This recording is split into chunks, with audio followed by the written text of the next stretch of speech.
Selfie তোলাতে না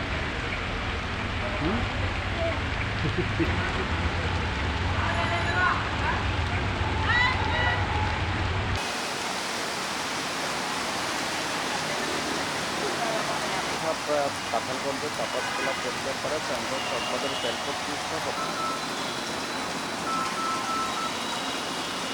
hello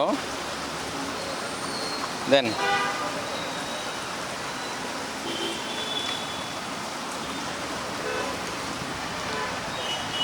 ভাই 30 মিলিমিটার বৃষ্টিপাত রেকর্ড করা হয়েছে। এছাড়া গতকাল বিকেলে প্রায় অবস্থা এখানে কিরকম পানির কারণে আপনাদের